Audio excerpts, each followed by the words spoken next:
Bonjour à tous, j'espère que vous allez bien. Aujourd'hui, j'ai envie de faire une petite capsule vidéo pour faire un zoom sur l'outil de coaching, l'outil de connaissance de soi avec lequel je travaille depuis déjà, je crois, 4 ans, à savoir l'astrologie Maya.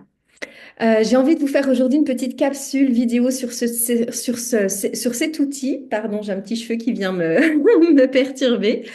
Parce que c'est un outil extrêmement puissant, c'est vraiment un énorme catalyseur en fait de conscience, de prise de conscience, de révélation. C'est un booster en fait pour se réaligner sur son chemin, pour comprendre en fait toutes les épreuves qu'on traverse, le sens des épreuves qu'on traverse, pourquoi est-ce que ce sont des épreuves, quelle est la finalité, le but, l'histoire que la vie veut nous faire expérimenter derrière chaque épreuve qu'on traverse. Parce que selon ma philosophie, la vie ne s'amuse pas à nous mettre des devoirs, des exercices, des épreuves juste pour nous enquiquiner. La vie nous met des devoirs, des épreuves, des exercices, des mises en pratique de ce que l'on souhaite vivre et incarner, de ce que l'on souhaite ouvrir, découvrir à l'intérieur de nous, au plus profond de nous. Et des fois, ça passe par des prises de conscience un petit peu radicales, un peu brutales, un peu fortes. Des fois, ça passe par des leçons d'éveil. Des fois, ça passe par peut-être des accidents, des burn-out, des dépressions, pour nous ramener à l'intérieur de nous, pour qu'on puisse vraiment retrouver une fois de plus notre chemin, notre alignement, comprendre en fait ce qui se joue derrière tout ça, donc à savoir quelle porte la vie nous invite à ouvrir. Derrière, pour moi, chaque expérience que l'on juge comme difficile avec notre tête, avec notre mental, mais parfois aussi avec nos émotions, on est bien d'accord. Donc derrière chaque expérience que l'on sent que l'on traverse, donc dans le sens où c'est difficile, il y a pour moi un chemin de compréhension, d'éveil, il y a une prochaine marche sur laquelle grimper pour justement aller vers, continuer notre chemin d'évolution, notre chemin de compréhension, notre chemin d'ouverture, notre chemin de retrouvailles avec l'amour universel, l'amour de soi, l'amour des autres. Donc, aucune épreuve pour moi, aucune expérience, aucun moment que l'on traverse dans notre vie n'est là pour nous enfoncer, nous tirer vers le bas. Au contraire, c'est là pour nous propulser ou pour nous secouer ou pour réveiller quelque chose à l'intérieur de nous, pour nous ouvrir les yeux, pour nous dire que nous ne sommes pas sur le bon chemin, pas sur la bonne route, ou pour nous permettre d'accéder à un autre niveau de conscience. Si par exemple on vit le deuil de quelqu'un de proche, évidemment, c'est pas que nous on n'est pas sur le bon chemin, c'est peut-être juste que ce deuil-là va nous apporter une expérience extrêmement difficile. Certes, ça n'enlève pas la difficulté de l'expérience vécue. Par contre, derrière cette expérience-là, il y a forcément toujours, pour moi en tout cas, c'est ma philosophie de la vie. Il y a toujours une clé de compréhension, d'évolution. Il y a toujours un next step en fait. Rien n'est fait pour nous descendre, tout est fait pour nous élever en permanence. Donc, comment est-ce que je peux, moi, comprendre ce que la vie m'invite à traverser comme passage, comme tunnel étroit ou comme grande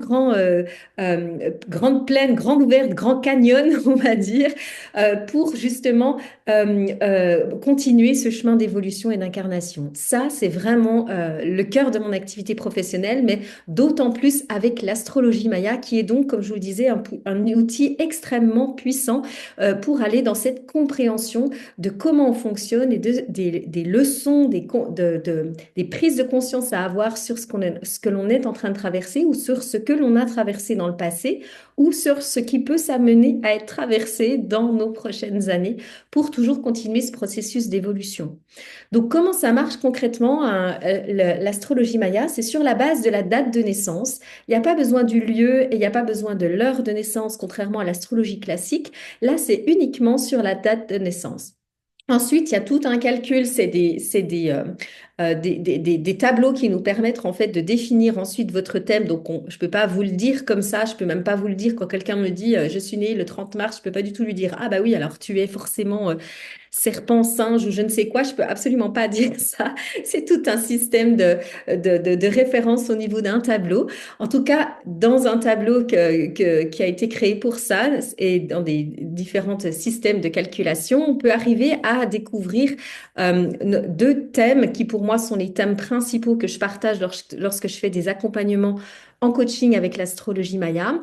Le premier sujet qu'on va aborder, qui est le plus intéressant, c'est un peu tout ce que je vous disais jusqu'à maintenant, c'est-à-dire ça nous donne ce qu'on appelle la croix Maya, qui est en fait un ensemble de 5 glyphes. Je vais vous expliquer ce que c'est des glyphes. 5 glyphes qu'on va positionner en forme de croix, mais bon, peu importe, qui vont chacun nous donner justement ce qu'on peut appeler notre médecine personnelle. Ça va nous donner en fait le sens de notre incarnation, ça va nous donner comment on fonctionne, ça va nous donner nos dons, nos forces, nos talents, les épreuves à surmonter, comment voir l'épreuve comme étant une opportunité d'évolution et de compréhension. Et ça va vraiment être la base en fait de l'astrologie maya, c'est-à-dire ces 5 glyphes qui sont des énergies très enfin, puissantes forcément, parce que c'est ce qui nous rend vivants, qui nous soutiennent, qui nous permettent de nous comprendre, pardon, dans notre chemin d'évolution. Par exemple, pour vous donner un exemple personnel, moi, mon thème de naissance, mon thème d'identité en astrologie maya, c'est le magicien blanc. Donc, le magicien, c'est celui qui est connecté à tout le monde invisible. C'est Merlin l'Enchanteur, si vous voulez. Donc, c'est vraiment les personnes qui sont complètement capables de discuter avec le monde invisible, capables de sentir les énergies, capables de se connecter à la nature. C'est vraiment un des glyphes qui va parler, par exemple, de chamanisme, qui va parler d'énergétique, qui va parler de médiumnité. Voilà, ça rassemble plusieurs thématiques comme ça. Ensuite, on a, donc ça c'est par exemple mon premier glyphe. Et puis j'en ai 4 autres. Donc les 4 autres vont du coup, par exemple, si je reste avec le magicien, moi je sais que mon chemin d'éveil dans la vie, c'était de passer par la reconnexion, en tout cas avec cette intuition, avec cette magie, avec cette conscience de l'énergétique, avec la médiumnité, avec ces dons qu'on appelle ésotériques aujourd'hui. Donc c'est fait, ça fait un paquet d'années du coup que c'est fait. Du coup, j'œuvre aujourd'hui avec ça. Ça, c'était ce que les Mayas vont appeler le côté éveillé en fait de chaque glyphe. Le côté éveillé du glyphe du magicien, c'est ça. Un magicien qui est endormi, en fait, il va être tout le temps coincé dans des énergies à l'intérieur de lui, il va pas savoir quoi en faire, donc sa magie va se retourner contre lui, il va peut-être potentiellement tomber malade, il va peut-être potentiellement ne trouver aucun sens à l'existence. Par exemple, un magicien endormi, c'est quelqu'un qui n'a pas du tout éveillé sa conscience au monde subtil, au monde de la médiumnité. Donc, il va rester dans une dimension, pardon, assez 3D, assez matérielle, matérialiste de la vie, qui va se contenter de penser que s'il tombe malade, c'est parce qu'il a mangé quelque chose qu'il fallait pas ou qu'il est sorti dehors et qu'il faisait froid. Il va pas penser que sa maladie peut être reliée à quelque chose de psychologique, émotionnel, transgénérationnel, etc., etc., ou une vie antérieure. Donc, un magicien, s'il ouvre pas sa magie à l'intérieur de lui, eh ben, il va se retrouver à avoir une vie où il va complètement, qui manque de sens, en fait. Parce que la dimension du magicien, c'est justement d'éveiller sa conscience globale, holistique, on va dire, de la vie. Exactement comme Merlin l'Enchanteur, il est capable de faire des miracles. Je parle de Merlin l'Enchanteur parce que c'est une image, mais on peut aussi parler de Jésus ou plein de personnes qui ont réussi à transcender les lois de la matière pour justement nous montrer qu'on était capable de faire des miracles, même au cœur de la matière. Donc, c'est des magiciens parce que du coup, ils ont accédé à cette dimension de la vie et donc ils vivent pleinement leur magie. Si je n'y accède pas, eh bien, du coup, j'ai une vie, je vais justement avoir une vie qui va manquer de sens, etc. Donc ça, c'est un glyphe. Quand je vous partage votre glyphe, vos 5 glyphes. Ce qu'il faut savoir, c'est que chaque glyphe, on va pouvoir en discuter pendant des heures. Et c'est très complet. Moi, je retourne très, très, très souvent dans mon thème de naissance, selon ce que je partage, selon ce que je vis, pardon, selon ce que je suis en train de traverser pour aller voir justement, mais tiens, comment est-ce que cette expérience-là, qu'est-ce que j'ai à apprendre et comprendre de cette expérience-là? Et je me dis tout d'un coup, ah, mais là, dans cette situation-là, mon magicien s'est endormi et c'est pour ça que ça ne me plaît pas, c'est pour ça que ça ne me convient pas. Par exemple, il y a quelques années, j'étais en collaboration avec certaines personnes et puis des personnes très chouettes, il n'y a aucun souci là-dessus, seulement elles avaient une vision très matérialiste du fonctionnement voilà, de ce qu'on essayait de créer ensemble. Et cette vision-là, pour moi, je sentais vraiment que ça manquait de sens, en fait, ce projet. Pour moi, il y avait quelque chose dans lequel je sentais que j'étais étriquée, fermée. Eh bien, j'ai compris que c'était le magicien. Le magicien ne s'exprimait pas. Non pas à cause des autres, évidemment, non pas à cause du projet, mais parce que moi, j'osais pas poser pleinement mon regard ésotérique et holistique, magicien, connecté, tout ce que vous voulez, dans le cadre de ce projet, dans le cadre de cette collaboration.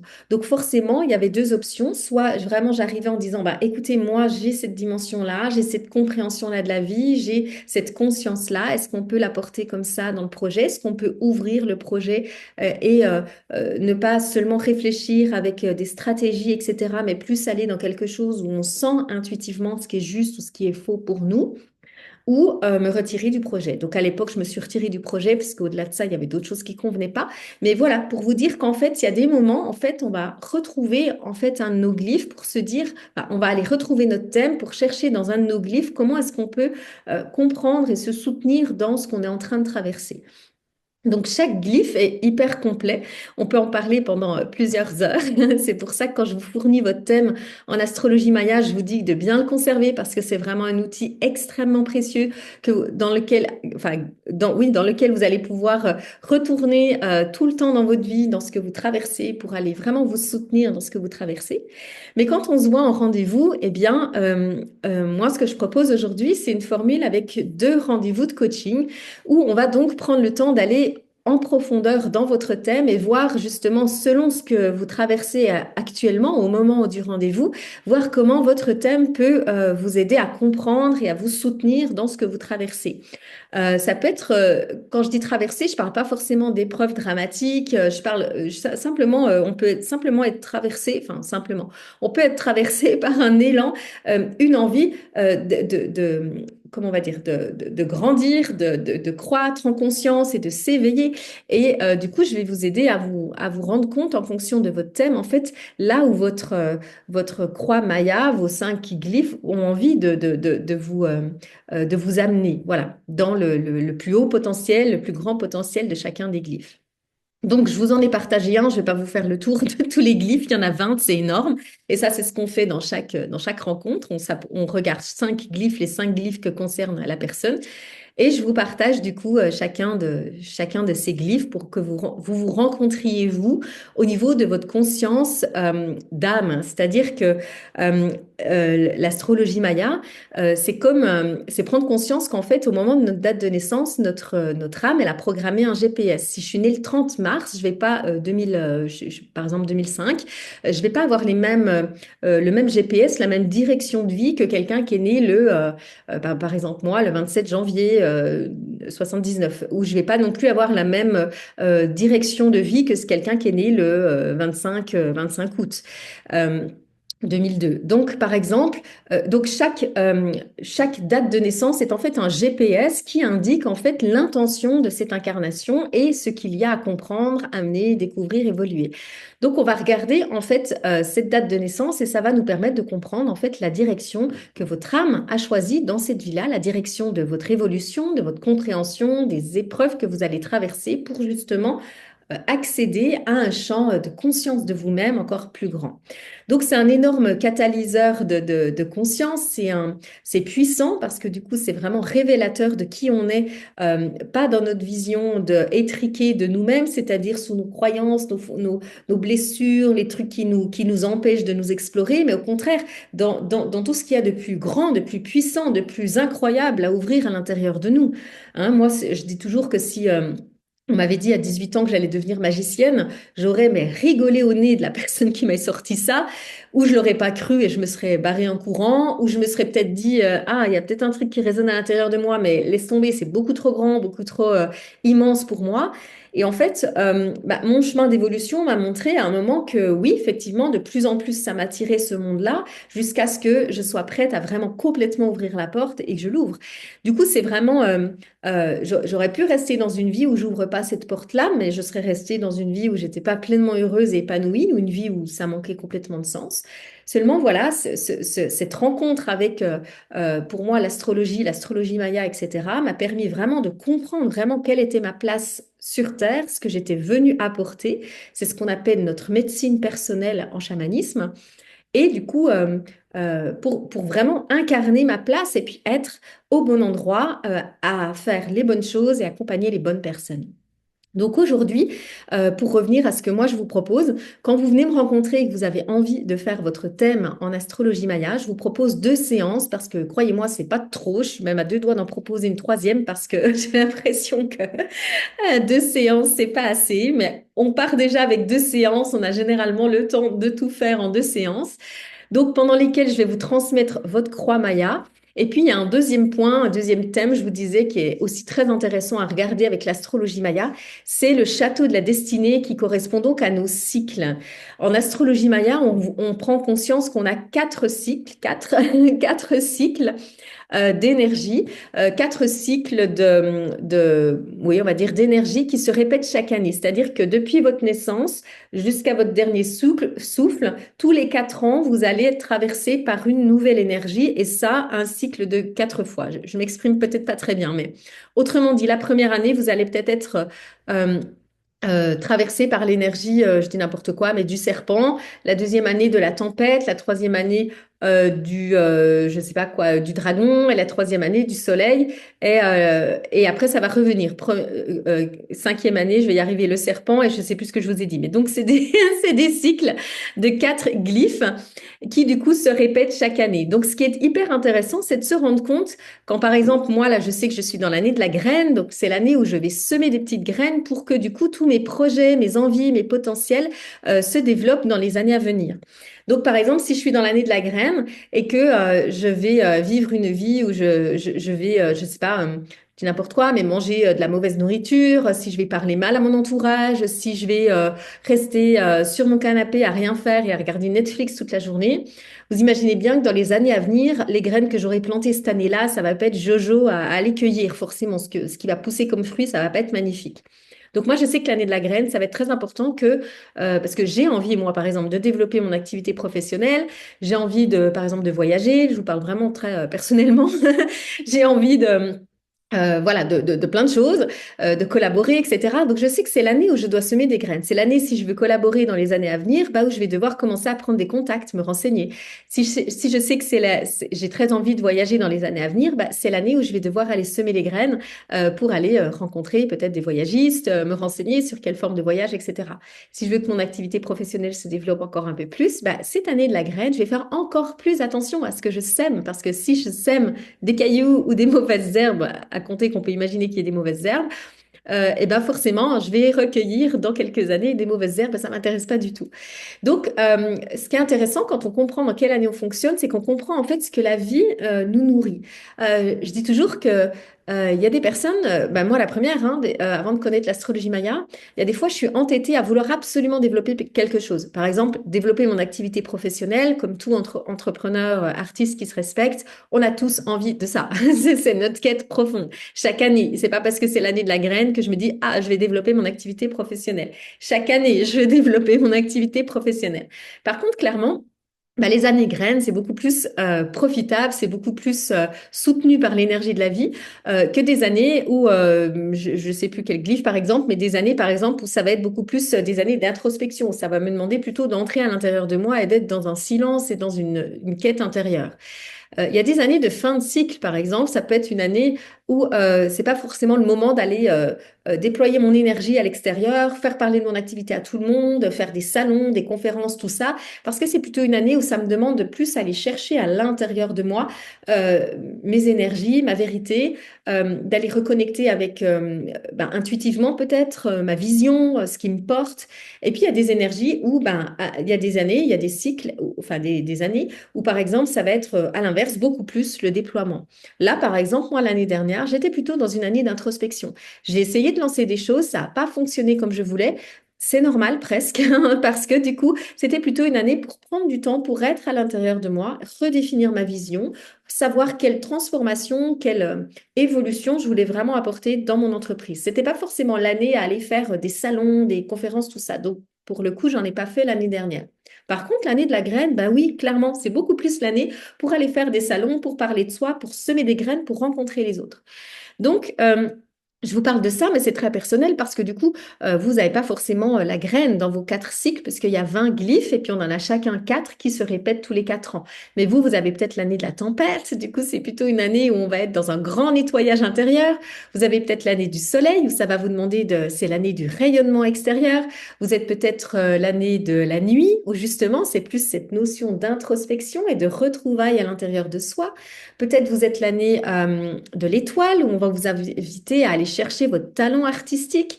Donc, en fait, ces 4 glyphes vont nous permettre de comprendre, j'espère que vous comprenez là où je veux en venir, nous permettent de comprendre en fait les cycles en fait de nos incarnations.